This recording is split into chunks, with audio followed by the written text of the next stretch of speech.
Rise and shine. Give God the glory, glory, rise and shine. Give God the glory, glory, rise and shine. Give God the glory, glory. Stay tuned for my unorthodox review of Power.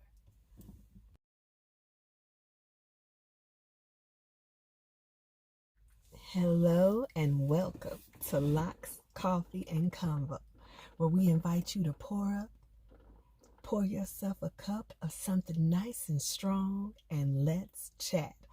I am here to do a review for episode 11, I believe, of Power, the final season, Still Dre. I love Power. Been a fan since day one. So I am excited that I have a channel to share with you guys my thoughts. And this is not necessarily a review as so much as it is a lesson.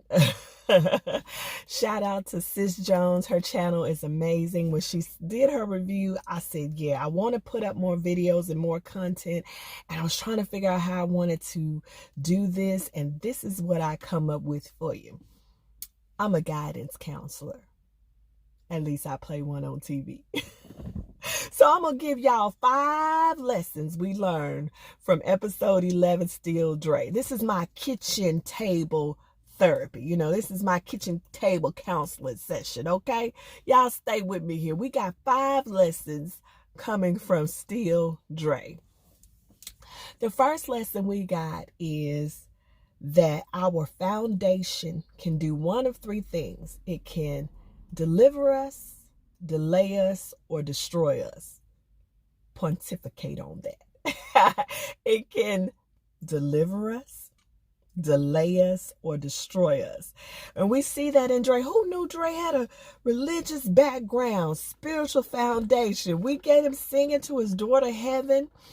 And it's beautiful. He sounds beautiful. And then we get him meeting up with his mother, who is a missionary. She got the church hat on and all. Mama was scared in the mug, wasn't she? Mama was about to lose her when he came up behind her.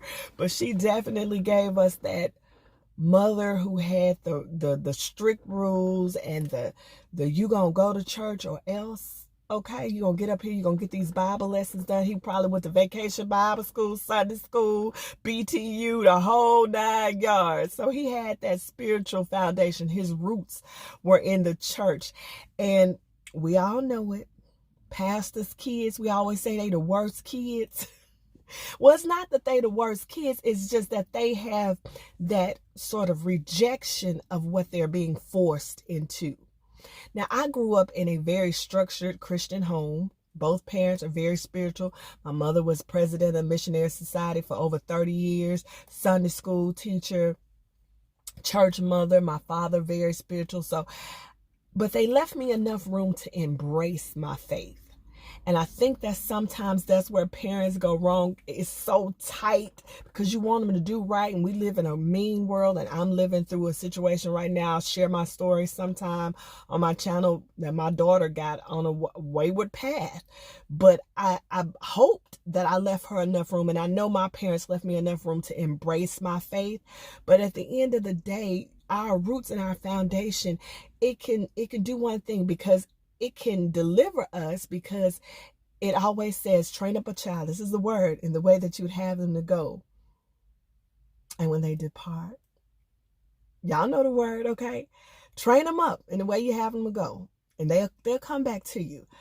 But sometimes what happens is that's exactly what happens.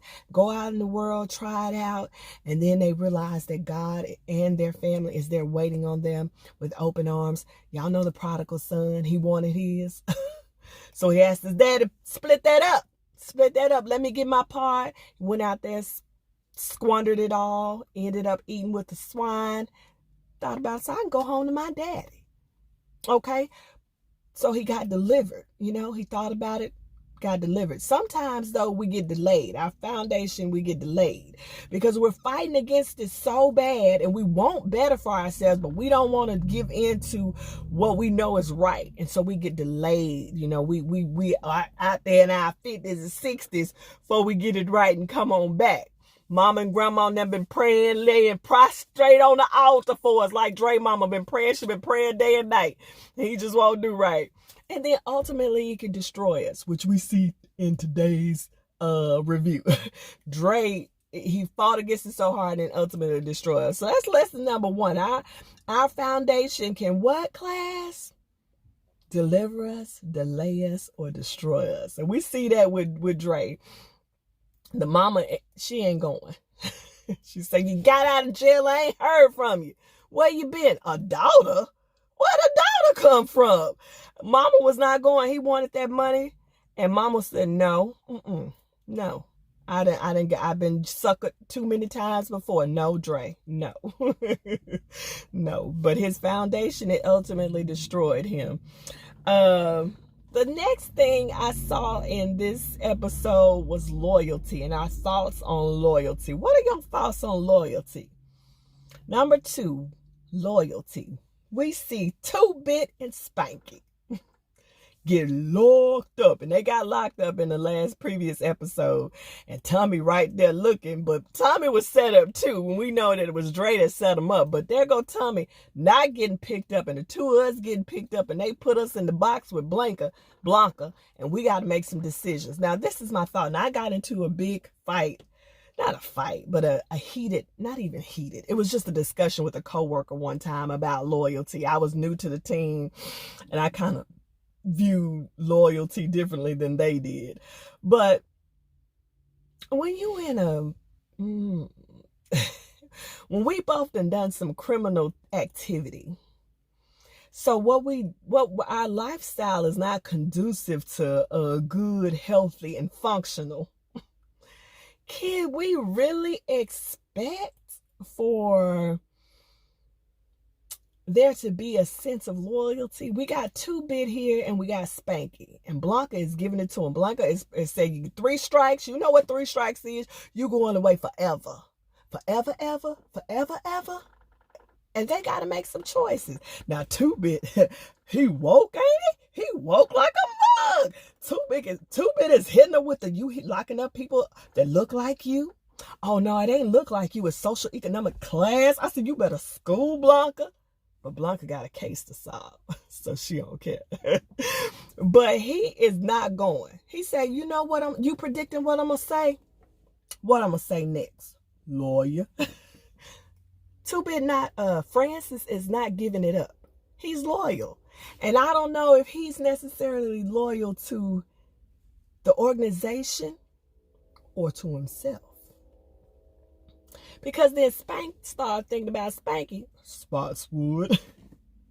Starts thinking about it. He said, wait a minute, now that joker was looking at us when they picked us up. He knew about the warehouse and we knew about the warehouse. We got picked up and he didn't get picked up. And I can't go down here and do life. I'm too pretty for that. Too small for that. He gonna get ate up. So he started thinking about it, and Blanca hitting him with the whoop whoop, and he said, you know what, so he cut a different deal. Again, maybe being loyal to himself, or thinking that, hey, we all was taking chances at what we do. So when I got hemmed up, you shouldn't have had no expectation from me. Because we all were committing crime. But now we all know that Tommy is a crazy mother. Shut your mouth. So actually, 2-Bit might have been the one being loyal to himself. So look here, I'm going to go and do this big because if I get out, he crazy. He crazy. So I don't know, but how do you feel about loyalty? What is ultimately self-preservation is the first law of nature. So can I be expected to be loyal and end up self-harming? You know, like I can be loyal up until the point that I begin to self-harm. Something to think about there. So that I saw that lesson there and how the two of them handled Blanca. The next one is lesson number 3, boys and girls, is desperation drives us to move recklessly.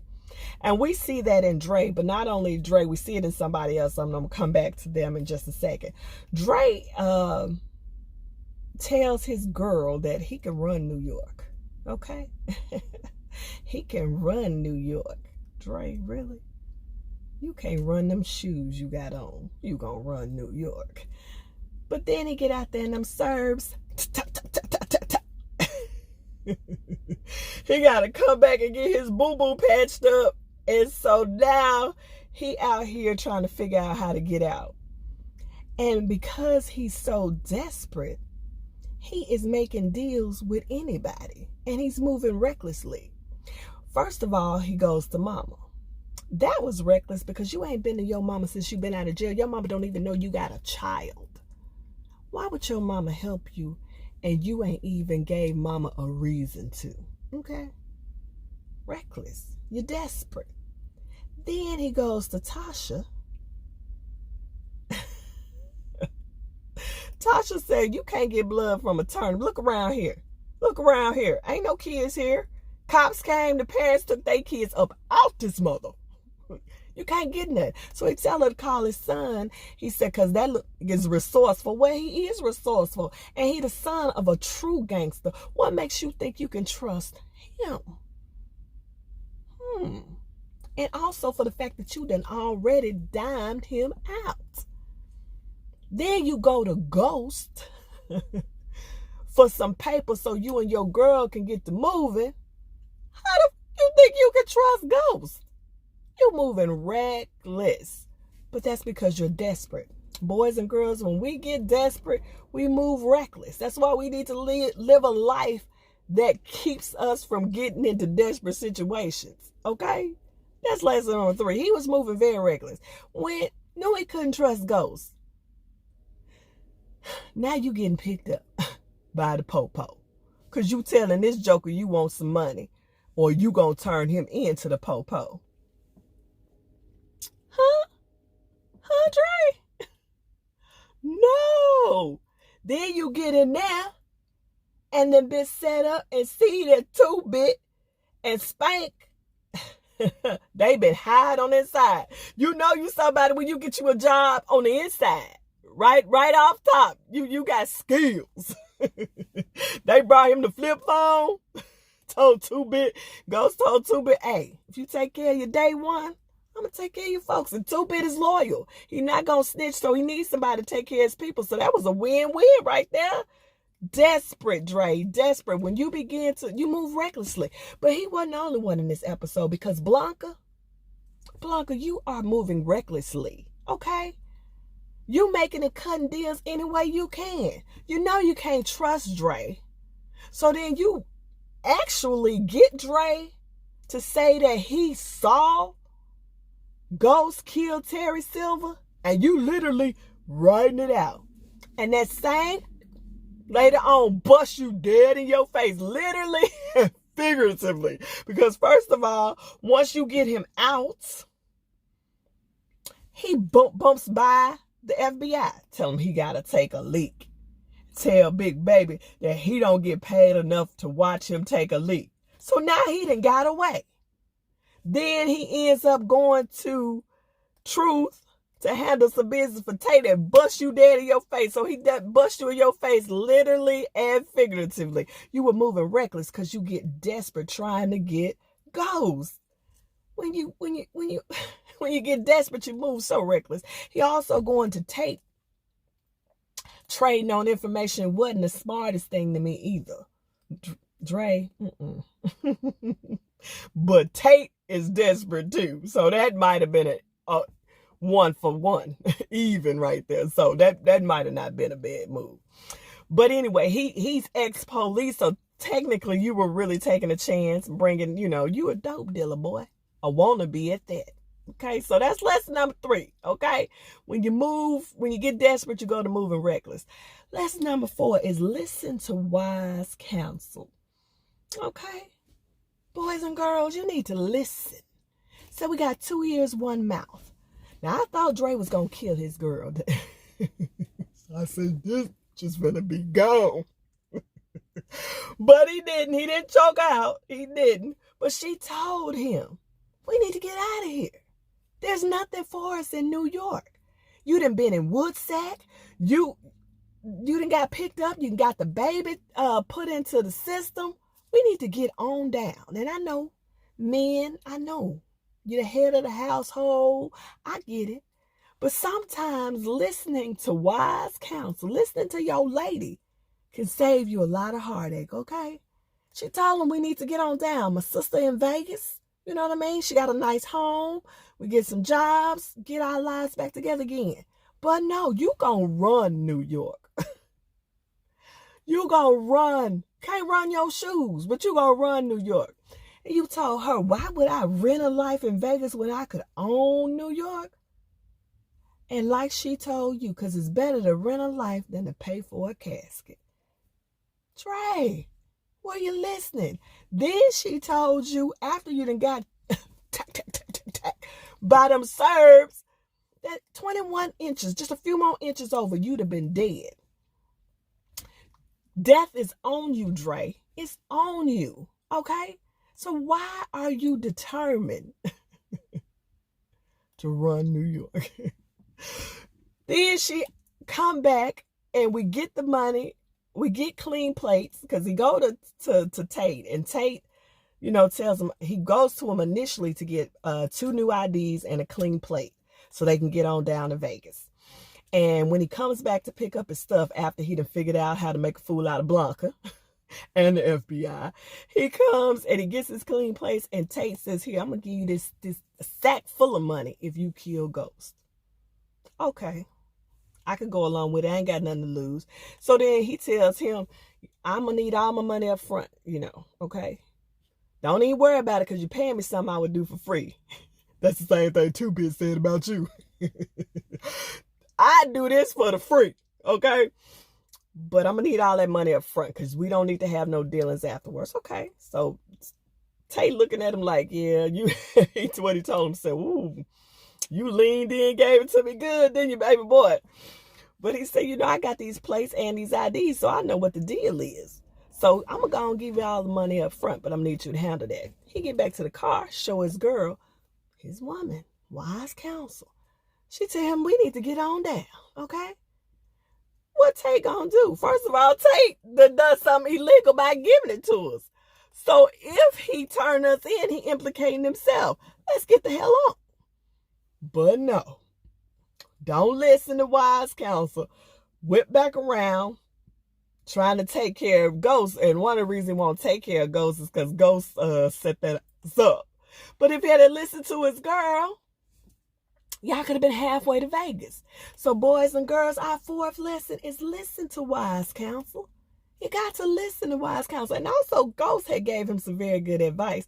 You ain't no gangster. You're a gangster wannabe. And that's true, Dre. You trading on, you done sold out everybody but heaven. Sold everybody under heaven out. You are not cut for this life. You should have got on down like your girl said, okay? That's listen to wise counsel. So that's our 4th lesson. Listen to wise counsel, okay? And our 5th, boys and girls, and final lesson is you cannot outrun your fate. So I know what I said, listen to wise counsel, but if you refuse to do that, know that you cannot outrun your fate. He was running the whole episode. I think they did an amazing job at kind of just giving us that sort of pressure and how he was just trading on anything. My boy used his best. Boy just got out the pen. So happy to be out so he could do some thugs and get killed. He used him as a human shield, okay? He spent the whole episode spinning his wheels trying to get out, but ultimately his fate was just to pay the Pied Piper. If he had literally just went in and figured out how to get into some sort of protective custody, he'd have still been with us. But he literally wrote his own obituary when he was just trying to be desperate, just trying to outrun his fate. So that's how I feel the lesson. Sometimes you just got to pay the Pied Piper. Whatever going on, you just have to pay the price. You're going to have to pay the cost, okay? 2-Bit and Spanky, they caught that. They was determined to do that job. He gets back locked up after going to Truth, U-turning around and punching Blanca in her face. Gets picked up, gets put back in jail. And this is where we get what people have been wanting for 4 seasons. We get it. And when I tell you they give it to us, oh, they give it to us. Whoa. They give it to us. Because Spanky, 2-Bit, Francis and Spotswood, they was determined because they was going to do that for free.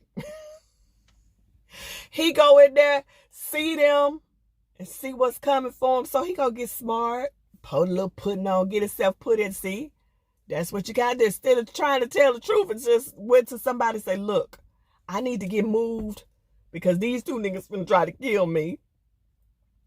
He gonna try to outsmart. Always trying to outthink stuff, Dre. Outthink.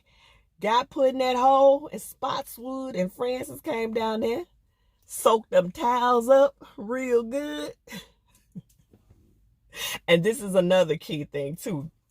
Just you have to face fate. He had outrun his mother all that time, stayed away, whatever, tried to keep her out of his life, said he kept her out of his daughter's life because of the way that she treated him. And in the end, who your girl called? You can't outrun fate, Dre. You can't outrun it. Who your girl called? She ain't call her sister in Vegas. No, she called your mama. And your mama come down there and tell you, you know what I'm going to do? I'm going to take real good care of heaven and your gal.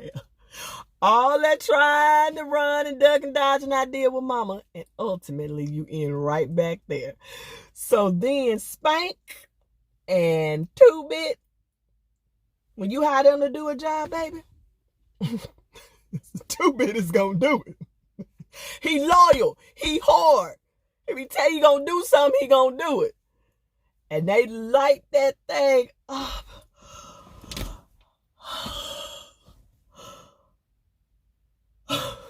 Now, we been wanting Dre to leave. We wanted, oh my God. I was like, and then we saw the flames engulf. I was like, oh my God. And he told his mama that he named his daughter Heaven, because that's where him and her wasn't going. In other words, they both was going to hell. Baby, when I tell you they gave us that imagery, I didn't know whether to cry or scream. My brew is water. My brew of today is water. Because I needed to stay cool and calm. The episode was lit enough. I need no coffee. Okay. I needed some water. Because, baby, when I said they burnt Dre up, oh my God. A good episode for me. I love the way the previous episode, they took us through Ghost and ultimately to his demise. I didn't want him to be dead. I was kind of wanting him to be in a coma or something, but I think it's better played out this way. Somebody said that they didn't like that Who Shot JR thing. I loved it, honey. Again, I'm an 80s baby. Look, my mama and grandma and daddy made you sit down and be quiet at 8 o'clock on Fridays night. We won't figure out who shot JR. And I'm here to find out who killed Ghost. Now, here go my predictions. And I didn't mean to be on here this long. I want it to be somebody close to him. Very close, very intimate relationship. That's what I want. It better not be Saxe. I'm going to be so mad if it's Saxe. I'm going to have a conniption and 2 fits. First of all, Tommy and Ghost should have killed Saxe. So it better not be him. I don't want it to be Angie's sister. I don't think she's close enough to her. I know she's hurting behind. And Ghost ultimately was responsible for Angie's death. I mean, he was kind of. But he loved Angie and he didn't. No, I don't want it to be her. Don't want it to be Saxe. I don't want it to be Tommy, because Tommy and Ghost's relationship, even though it finally just ripped through the scene, I don't want it to be him. I feel like they were too close. I wouldn't want one of them to take the other one out. So that leaves Tyreek and Tasha. Now, I'm here for either one of those scenarios. I know y'all like, Locks, Coffee, and Combo. You want his son to be... I'm here for it. We remember that Kanan killed his boy. And I feel that if it's Tyreek, it'll bring us full circle. Or even if it's Tasha, because he kind of treated her like day old trash and threw her out. So I'm here for either one of those, or somebody that we just don't even. I'm trying to think who else that we are not considering that it could be, but I need it to be somebody close, somebody very intimate. I just need that. I feel like that is just send us off like, But I am here for it. I love Power. We are on the countdown. 4 episodes left. I plan to come here and give you some life lessons. Because I'm a guidance counselor. I play one on TV. I plan to come and give them to you, but I love the show. Thought that Rotini did a great job. This episode was very good to me. It was exhilarating seeing him run around and try to fix things. And that death. Woo.